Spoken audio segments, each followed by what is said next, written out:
नमस्कार प्रिय विद्यार्थियों। कक्षा 10 की सामाजिक विज्ञान पुस्तक के बारे में बात कर रहे थे, जिसमें पहला अध्याय जो है वो अपना चल रहा था, जिसका नाम है स्वर्णिम भारत। प्रारंभ से लगा करके 1206 ईस्वी तक का जो इतिहास है उसके बारे में बात करेंगे। राजस्थान के प्रतियोगी परीक्षाओं के लिए इसलिए इम्पोर्टेंट है क्योंकि इसके अंतर्गत, भारत के अंतर्गत ही राजस्थान आता है और राजस्थान के बारे में जो है वो जानकारी हमें पढ़ेंगे, क्योंकि इसकी ज़रूरत हमें है एग्जाम्स के लिए। ठीक है, चलिए प्रश्नों की ओर बढ़ते हैं। 50 प्रश्न इससे पहले वाले वीडियो में हमने बात की थी। आगे के क्वेश्चन जो हैं वो पढ़ते हैं इस वीडियो में।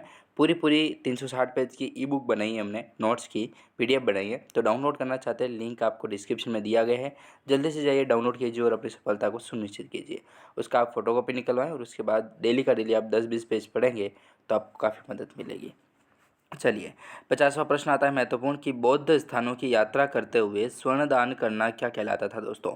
तो उसे धम्म यात्रा के नाम से जाना जाता था। ठीक है, बौद्ध जो स्थान हुआ करते थे तब यात्रा करते थे ये। ठीक है ना, हाँ, वो सारी चीज़ें मैंने आपको इससे पहले बताई थी। अशोक से संबंधित था। काफ़ी महत्वपूर्ण प्रश्न यहाँ से बनेंगे। तो स्वर्ण दान जो किया जाता था उसे धम्म यात्रा के नाम से जानते थे। 51वां प्रश्न आता है कि अभिलेखों के द्वारा प्रजा को संबोधित करने वाला पहला राजा कौन था।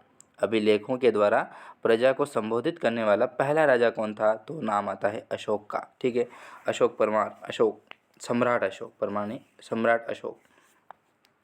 53वां प्रश्न है कि अशोक को अभिलेखों की प्रेरणा किससे मिली थी। तो ईरानी जो राजा दारा था दोस्तों, हाँ, डेरियस प्रथम दारा।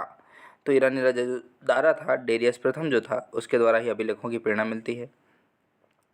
54वां प्रश्न है कि अशोक के अधिकांश अभिलेखों की लिपि कौन सी थी दोस्तों। तो ब्राह्मी लिपि। ठीक है, एक तो होती है ब्राह्मी लिपि और एक होती है खरोष्टी लिपि। तो इसके अंतर्गत ब्राह्मी जो लिपि थी वही अशोक के अधिकांश अभिलेखों की जो है वो लिपि मानी जाती थी। 55वां प्रश्न है कि अशोक के खरोष्टी लिपि में लिखे गए अभिलेख कौन से हैं।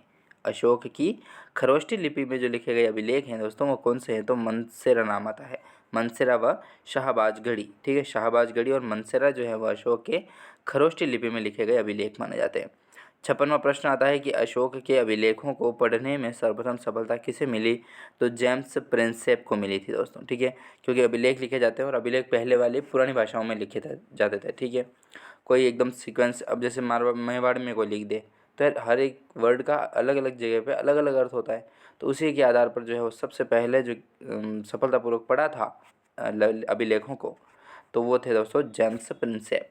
57वां प्रश्न आता है कि किस श्रीलंकन राजा ने अशोक से प्रभावित होकर के देवनामपीय उपाधि को धारण किया था। तो राजा तिस्स नाम आता है। राजा तिस्स जो है वो इस उपाधि को जो है वो ग्रहण करते हैं।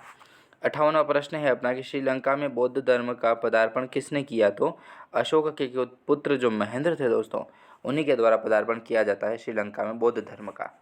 अगला प्रश्न है 59 नंबर का कि अशोक की मृत्यु कब हुई थी। तो 232 ईस्वी में जो है वो सम्राट अशोक की मृत्यु हो जाती है। 60 नंबर का प्रश्न, अशोक के बाद मगध का राजा कौन बना। तो कुणाल जो है दोस्तों वो मगध के राजा बनते हैं। अशोक के बाद की बात है। ठीक है, तो आज के लिए इतना ही, मिलेंगे अगले वीडियो में। धन्यवाद।